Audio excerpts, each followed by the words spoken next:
Meretse kwiyandikira kuri status ndavuga ati iyo ugiye kugura isakoshi ugendera kuki. Bamwe baranyandikira de bisubizo bagiye bansubiza. Ati ngiye ngura isakoshi ngendeye ku rukweto, ngiye ngura isakoshi ngendeye ku myenda, ati ngiye ndabanza gashaka ku rukweto nkabona gushaka isakoshi, ati ngiye nabonye imyenda n'isakoshi mba nayibonye, ariko reka turebe ikiganiro cyose ku bintu wagenderaho ugiye kugura isakoshi.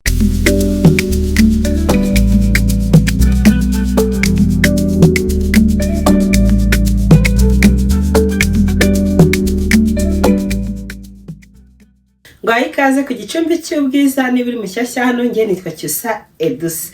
Niba ukunda kwambara neza, niba ukunda gusa neza, ikigeretse kuri ibyo ukaba ukunda gukorera amafaranga cyangwa ushaka gukora amafaranga, ndagushishikariza gukora subscribe warangiza ugakanda kuri ako kazajya kari kurande kugira ngo igihe cyose na uploadinze video uzajye ubona aka notification. Guys, sinahwema gushimira rero wowe udahwema kunshyigikira uko bwije nuko bukeye, sharinga video zanjye, like, comment, Imana mwijuru ikumere umugisha. Nizere ko rero mumeze neza, nanjye meze neza of course, kandi nawe utameze neza Imana mwijuru iguhe kumera neza. Ejo bundi nibarishye ikibazo nikinira nsanga abantu duteye bitandukanye, ariko najya nkubwira akantu k'ubwenge kazagufasha mu kugura isakoshi n'inkweto. Iyo ugiye kugura isakoshi ugendera kuki, iyo ugiye kugura urukweto ugendera kuki. Hari abenshi bambwiye ngo ngendera ku myenda, abandi barambwira ati ngendera ku nkweto, abandi bakambwira ati ngendera ku isakoshi, ariko biratandukanye cyane, biratandukanye. Ni hahandi usanga wakoresheje amafaranga menshi, ni hahandi usanga waguze isakoshi ugasanga na rukweto ufite, ukazakenera kugura iki, urukweto. Ndaje rero mu kanya tangirira video nkuko bibanye kuri title cyangwa byumvishe muri introduction. Uyu munsi tugiye kuganira ese iyo ugiye kugura isakoshi ugendera kuki. Muri rusange nibarije ibibazo abantu bagiye batandukanye randitse kuri stati, ndabate se iyo ugiye kugura isakoshi ugendera kuki. Abantu benshi barambwiye ugiye kugura isakoshi ngendera ku myenda, ngiye kugura isakoshi ngendera ku nkweto, ariko umuntu wasubije cyane ngo iyo agiye kugura isakoshi agendera ku nkweto, ngewe nibyo mpamya, ni nabyo mbona ahantu henshi cyane. Kuko ushobora kuba ufite ipantaro y'ubururu ukagura isakoshi y'ubururu, ukazaheruka ubwo wambara ukazaheruka ufata isakoshi kuri ya pantaro y'ubururu. Ariko iyo uguze isakoshi ugendeye ku nkweto, iteka n'iteka igihe wambaye ushobora kugura nk'isakoshi y'umutuku n'urukweto rw'umutuku, igihe wambaye imyenda y'umweru, igihe wambaye imyenda y'umukara, igihe hejuru wambaye ishati y'umutuku, igihe hasi wambaye ipantaro y'umutuku cyangwa ijipo cyangwa agakanzu, ugasanga ushyizeho bya bintu bibiri uko wabiguze. Dore rero ibintu bigera kuri 3 cyangwa 2 abantu benshi bibeshaho. N'urugero ukabati ngiye kugura isakoshi y'icyatsi, ariko ntinabone urukweto rw'icyatsi neza ntabwo iyo sakoshi nyigura. Ibyo ngibyo na hamwe bihuriye no kurimba. Igihe wabonye byibuza urukweto rw'ubururu, urukweto rw'icyatsi rujya gusa na sakoshi yawe y'icyatsi bidasa neza, nabyo nta kintu na kimwe bitwaye. Ndaza kugenda mbereka ingero zitandukanye. Ngura isakoshi ngendeye ku mwenda mfite, ariko ni gake cyane usanga nimba ari isakoshi 5 mfite nk'imwe niyo nagendeye ku mwenda, ariko akenshi ngendera ku nkweto. Ikindi cya kabiri, uravuga ati ngiye sakoshi nzayigurira, mfite ishati y'icyatsi reka nzagure n'ishati y'icyatsi. Umva akenshi uheruka wambaye ya shati ufashe na sakoshi y'icyatsi. Nicyo kintu cya kabiri nakubwira abantu nyine bizereramo. Ikindi hari umuntu uvuga ati iriya rukweto nzarushakira isakoshi, nabyo abantu benshi babyizereramo. Ariko akenshi ngewe icyo nzi iyo umaje kuba icyo nizereramo cyane, iyo ufite urukweto ntushaka kuburisa, iyo ufite urukweto ntushaka kubura isakoshi, ariko ushaka kugira isakoshi ukabura urukweto. Ndakubwira impamvu ngewe ibyo ngibyo mbivuze n'impamvu mbihagazeho. Rero tudatinze reka mbanze nkubwire ati impamvu ushobora kuba ufite urukweto ukabona isakoshi, ariko waba ufite isakoshi ukabura urukweto. Nanjye kwabwira ati urugero ngiye mfite isakoshi nk'eshatu cyangwa enye ntafitiye urukweto. Kubera iki? Ntabuze inkweto. Mfite nk'isakoshi y'ubururu, nabuze inkweto y'ubururu pe. Mfite isakoshi mfite isakoshi ya orange, naburize urukweto rwa orange. Ikindi kintu nakubwira ku isakoshi, iyo ugiye kugura isakoshi ihangane byibuza ugura isakoshi nziza ku buryo mu by'ukuri uzayigura ukayijyana ahantu, apana bya bintu byo kuba ufite utubage cyangwa udusakoshi ubitsa ahantu zibika, wajya gufata isakoshi ukabura isakoshi ukahita ubwira mushiti wawe ukahita no bite ni byiza makuru umva ngifite ikirori cya danje mbabarira n'izi sakoshi yawe, ya sakoshi yawe nziza. Kandi ubitsa iki? Ubitsa amasakoshi agera muri 15 ariko hakabura nimwe wajyana ahantu hiyubashye. Urumva ko rero uba waratakaje amafaranga hehe ku bintu uri kureba aka kanya, ariko ntutekereze ibirori uzagiramo, amakuzataha, amaniversary bazagutumiramo. Rero ikintu nakugiraho inama ugiye kugura isakoshi, banze utekereze nka 5 uvuga ati iriya sakoshi ni nziza, ese iriya sakoshi ifite iyihe karite. Apana kuvuga ngo ndagura isakoshi 15 ya 12, hari nako nigeze gupostinga ndavuga byibuze amakene 12 nuko kari keza nari mfite kandi bisa hafite mu rugo, nongeye kukarangura ndabatereka nkashye ku mafaranga makeya. Noneho umuntu arambwira ngo mu by'ukuri ngarashaka isakoshi 5,000. Narasetse ndasekane ndagupfa. Nabase ubwo ndamutse nkubwiye ngo reka mushake isakoshi 5,000 uba wumva wayijyana he? Ariko si ukuvuga ngo si ukwatera amabuye udafite amafaranga. Narababwiye ati nimba udafite amafaranga ufite 12,000 byawe yakomeza uyakusanye uzakuremo isakoshi nziza nzima isirimutse, uyigura ku tura tw'umunani tw'ibihumbi 5. Mana yanjye hari ahantu utatujyana pe. Ariko icyo nakubwira cyo koteza bika amafaranga savinga niba ukeneye isakoshi uzagura isakoshi nziza. Rero niyo mpamvu nakubwiye ngo njye akenshi ngiye kugura isakoshi ngendera ku rukweto mfite. Nagiye kugura isakoshi y'ubururu nzi ko nzabona urukweto rw'ubururu ndarubura. Nibyo nakubwira, nagiye kugura isakoshi y'ubururu mbura urukweto rw'ubururu neza ndazenguruka n'umuntu na mama witwaye Ishimwe nababwiye ujye mu nkweto arayibura pe burundu kugeza n'izi saha. Namwatera n'ahandi hantu urukweto zarakora sibye muri Caguwa. Ubwo ufite ubundi bwoko bw'isakoshi kundi ngiye nkunda isakoshi zo gutwara gutya mu ntoki cyangwa gutwara gutya. Muri ku ifoto nigeze ndayishyiraho hano, muri ku ifoto nigeze kwifotoza nambaye ibintu by'ubururu, nashakaga blue hose. Nubwo izo blue zari zitandukanye, urebye usanga ino isakoshi itandukanye na blue y'agasengere nambaye. Urebye no sakoshi witegereje neza itandukanye n'ipantaro nambaye. Rero nashakaga kwambara blue ebyiri zitandukanye, blue nya blue na blue yerurutse. Mbura isakoshi ngiye kugura urukweto rw'ubururu ndarubura. Niyo mpamvu inama nakugira nuko wazajya ujya kugura isakoshi wabanje kureba urukweto ufite. Umva isakoshi yaba icyatsi, yaba ya pink, yaba ya orange, yaba ya tia, yaba y'iki ntago wayibura. Ariko masheza mu urukweto rarubura pe. Umuntu uzahantu nagurira urukweto rw'ubururu rusa gutya yambwira yanyakira muri comment akangata naho uzarubona. Iyi ni isakoshi ya mbere isa nkaho ijya kumfira ubusa nanone. Kubera iki ngomba kuyambara? Ngomba kuyifata nambaye ririya kote, ngomba kuyifata nambaye iriya pantaro. Urumva ko rero ni ibintu nzakoresha gake.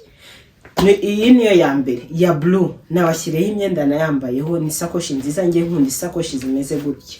Ubwo ufite ubundi bwoko bw'isakoshi kundi ngiye nkunda isakoshi mfata gutya mu ntoki. Isakoshi mbona isa nkaho iri kugenda ipfa ubusa ni isakoshi ya orange nzifite ari amoko 3 yindi sinzi ahantu iri.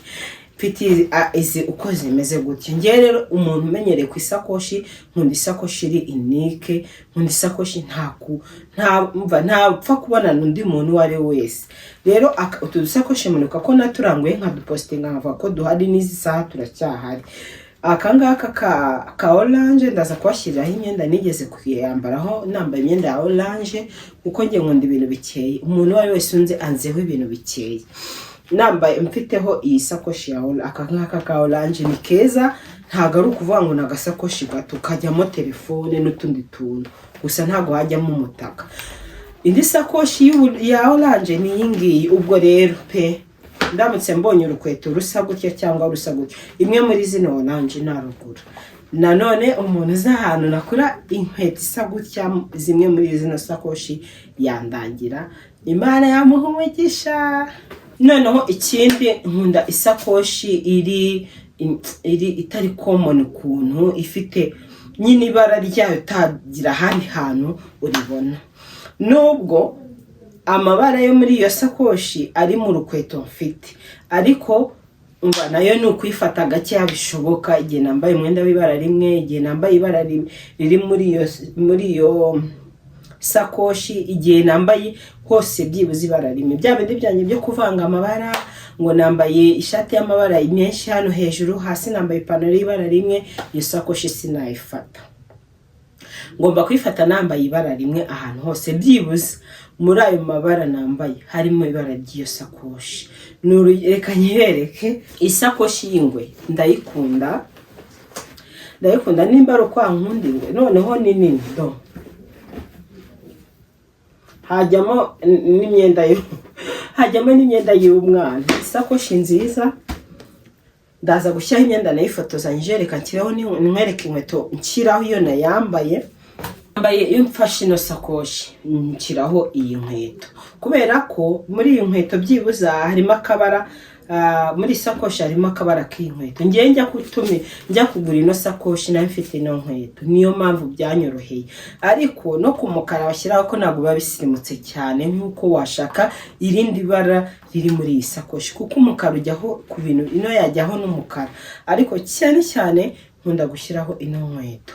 Ino nkweto rero nabyifotozanyije nambaye imyenda y'ibara rimwe. Urabona iyi ngwe irimo amabara menshi, nkeneye kwambara ibara rimwe kugira ngo bibe bisa neza, bitaba amabara menshi cyane. Rero ibi ngibi nabyo mu bintu mfite cyane nkunda ni ibi ngibi birimo.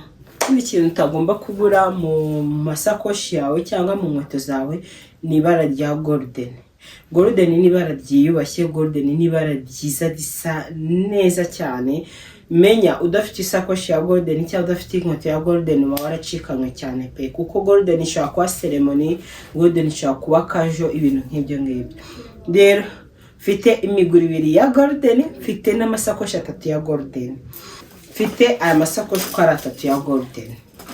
Akangaka ni muri bwa bwoko bwa pink mwakabonye, muri bwa bwoko bwa orange, ni keza. Ngiye tunadukunze sinzi ukuntu tumeze, nyine turi simple kandi ni twiza, turi presentable. Aka rero ni aka golden ka mbere, iyi ni indi ya golden, ni Bottega ya golden, noneho ikindi mfite imiguru 2 nabibabwiye ya golden. Iyi undi muguru nanze kwirwa nk'usana, gusa izi golden urabona ko zose ziri mu moko atandukanye, ntago zisa. Ntuzagende ngo uvuge ngo nimba urukweta ari golden ngomba gushaka golden isa gutyo, ntago wayibona pe. Ariko byibuza iyo urukweta ari golden n'isakoshi ari golden ubone bijyanye nta kibazo, niyo zaba izo golden zidasa. Hari umuntu nawe ufite isakoshi ya rouge bordeaux, araje hamwe ngumva ndabona ngidasa n'inkweto mfite neza. Namuhate pe, muri iki gihe ntago ari ngombwa ko inkweto ziba zisa n'isakoshi neza 100%, ko ntabwo wabibona. Aranyumva byambaye abantu ngati wambaye neza wajyanishije. Rero ibi ni byo bintu bya golden. Mfite imiguru 2 ya golden, amasakoshi 3 ya golden, cyinshi cyane. Ibi ndi kubabwira suko ndi kuvuga ngo mbarati ibyo mfite mbagira ute, no kugira ngo mbigishe utuntu tugiye dutandukanye ku bintu bijyanye n'isakoshi. Utazagenda ahantu akaguha urukweto ugasanga ruri totally cyane n'isakoshi ufite, ntago ari byiza. Byibuza bijya gusamo nibyo byiza. Rero ntabwo ndimo nabereka isakoshi ngo mbeke isakoshi mfite wapi, hari afite iziruti zanjye, ariko byibuza kugira ngo mbigishe hari mu bifate neza. Iyo umuntu ari gutanga urugero yigisha biba byiza kurushaho. Kuri ibi ngibi bya golden ndaza kubashyiraho ifoto nigeze gukoresha nambaye inkweto ya golden n'isakoshi ya golden, ureko niba bisa neza. Nakubwira ni pink. Ngiye nababwiye ko nkunda amabara meza akeye, ariko si ukuvuga ngo uzagura isakoshi ya pink kandi nta kintu kimwe ufite cyo kwambaza pink. Najya nkwereka ukuntu iyo wambaye isakoshi, iyo ufite isakoshi ijyanye n'urukweto, ukuntu wambaye neza biba bisirimutse.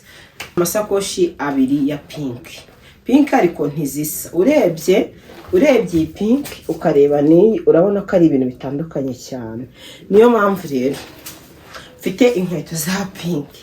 Iyi sakoshi nayiguze maze kugura ikweto rwa pink. Ni ibi mbese ibi byose uko bimeze nabiguze nyuma yo kugura urukweto. Ngenda banza nkashaka urukweto nkashaka isakoshi nyuma, kuko byamaye isomo ngura isakoshi y'ubururu nta rukweto nzabona, bikarangira mbuze urukweto. Rero mbanza kugura urukweto nkazagura isakoshi nyuma. Nibyo nababwiraga, witegereje neza ukareba uru rukweto n'izi sakoshi na hamwe bihuriye, ariko byanga bikunda byose ni pink. Hari pink zitandukanye ariko ni pink nyine. Byanga ushize kuri iyi sakoshi ni waba ushize kuri iyi ntiwaba wambaye nabi. Urabona ko byose ni pink. Ntabwo nabona totally pink isa gutya iyo urukweto isa n'isakoshi cyangwa iyi ngiyi, ntabwo bibaho. Ariko byibuza pink ziba zijya gusa, ziba ziri mu bwoko bumwe. Rero ndaza kubashyiriraho imyenda nabwo nambaye gutyo, urebe ukuntu byasaga, urebe ukuntu byasaga neza. Indi sakoshi ngiye kubereka ni isakoshi ya silver. Nabwiye ko ufite isakoshi ya silver, ufite isakoshi ya golden, ntabwo wahangayika ati ndajya mu kirori nzatwara iyi sakoshi. Ni uko ibyo byose mvuga wabyambara ari ikirori, wabifata ari ikirori cyangwa ukabyijyana ari kaju. Mfite amasakoshi abiri rero ya silver, amasakoshi abiri ya silver. Dore ni amasakoshi abiri atandukanye. Nabwiye ko nkunda amasakoshi atakundwa n'abantu bari bo bose. Isakoshi uzabona na postinze ukabona ndi kuyigurisha, uzayigure wirukanka, kuko nta wundi muntu uzayibona na kikari mangasi, kikari zazindi ubona. Ariko iyi sakoshi iy'umwimerere, umva, nubona nayipostinze uzayigura. Hari agasakoshi nafite ka rouge bordeaux namarize iminsi nka postinga, umuntu arakagura arambwira ati iyi sakoshi ntabwo nanzi ko nayibona, ati nayibonye kuri Pinterest nyango hano ntabwo nayibona. Utu dasakoshi nta wundi muntu watubonana, ni bane cyangwa batanu. Kandi umva, iyo ujyanye ikintu kisa, iyo ufite ikintu cya wenyine uba wumva wambaye neza kurusha abandi bose. Ariko ibaze gutwara isakoshi ugasanga n'undi mwicaranye arayifite, ugasanga n'undi mwicaranye arayifite, wajya ujya guhaguruka ugaterura ya sakoshi ya mugenzi wawe. Hari n'igihe ushobora no kwigurana ugatahana iby'abandi. Rero izi sakoshi uko ari ebyiri ni silver kandi nazo zitandukanye. Ngira ngo uko ubona iyi silver n'iyi ngiyi biratandukanye, ntabwo zisa neza. Nkagira rero urukweto rwa silver. Nubwo muri zino sakoshi zose nta nimwe nifotoranyije, ariko mfite ifoto nambaye black hose, mfite nambaye iyi nkweto, mfite n'isakoshi ya silver. Urumva ko ari ibintu byiza, biba bisirimutse. Ndaza gushyiraho amafoto. Ibi byose ndi kubereka nuko mba mbifitiye igihamya, mba mbifitiye amafoto. Dore urabona ko ibi yaba silver, cyakoze iyi silver igiye gusa n'iyi ngiyi imbere, ariko iyi ni ahantu hamwe bihuriye. Urumva ko rero umva, iyo wambaye isakoshi ijyanye n'urukweto wambaye neza pe. Ntago njye nyine ubikubwira, ubona wajyanishije. Ni bya bindi nababwiraga ngo iyo ufite isakoshi nk'ubu ntabwo nabona urukweto rwa move rusa gutya, wapi, sinabona papa isa gutya. Ariko iyo nifatiye papa yanjye nkashyiraho ino sakoshi, ubona ari ibintu bisa neza, ubona bisa neza, ubona ari ibintu bijyanye. Zose ni papa ariko ntiziri mu byiciro bimwe. Hari indi papa mfite isa n'isakoshi ya Bottega, ntabwo nigeze byifotozanya n'isakoshi, ariko mfite Bottega n'izi nkweto. Ndaza kwashyiraho ifoto nawe muri ukuntu byasaga. Ngiye nkunda kujyanisha pe, ku bantu banzi nkunda kujyanisha isakoshi n'urukweto. Umwenda n'iki amabasha kuba adahuye, ariko inkweto zigomba kuba zihuye. Bya bindi nababwiraga ngo mfite isakoshi nk'iyi ngiyi, isakoshi n'umutuku, ariko inkweto n'umutuku w'amaraso. Bya bindi nakubwira ngo utazagenda urukweto rusa n'inkweto, urukweto rusa n'isakoshi ntabwo narubona pe, nta hantu na hamwe narukura. Ariko byanga bikunda ngomba kujyanisha umutuku ugiye urimo hano n'umutuku w'inkweto. Ntabwo umutuku w'inkweto usa n'isakoshi, ariko byanga bikunda urwo rukweto n'umutuku. Dore nambaye gutya, nta muntu n'umwe wamveba, nta muntu n'umwe ambwiye ngo ntabwo nambaye inkweto ijyanye n'isakoshi. Dore urabona ko ari ibintu bijyanye neza. ntabwo rero numva ntubivuga ngo ndashaka urukweto rusa n'isakoshi neza uzabibona, ariko ntabwo uzabibona kenshi mu mabara yose wifuza. Nizeye ko hari ikintu ino video igufashije ku muntu wajya kugura isakoshi agendeye ku myenda rwose cyo wakije. Wabonye isakoshi byibuze zigera muri 3 nagiye ngura nta rukweto mfite, haba mperuka gufata iyo sakoshi nambaye iyo myenda. Urumva ko rero ari ugusesagura cyane. Noneho ikindi ku muntu ajya avuga ngo isakoshi igomba kuba isa totally n'urukweto, nabyo ntibikunda gushoboka cyane. Kereka umweru, kereka umukara, icyatsi kiraboneka, cy'icyatsi kibisi, ariko ayandi mabara umuhondo, urukweto rw'umuhondo kurubona biragoye, urukweto rwa orange kurubona biragoye, ubururu. Rero ndizera ko hari akantu ukuyemo hano kugira ngo kazajye kagufasha mu myambarire yawe. Iyo wambaye ibintu bijyanye ubusa neza, iyo uzi kujyanisha ubusa neza pe. Iyo wamenye kwambarira tayi yawe ukamenya kujyanisha amabara ubusa neza. Rero nizeye ko ino video ibafashije.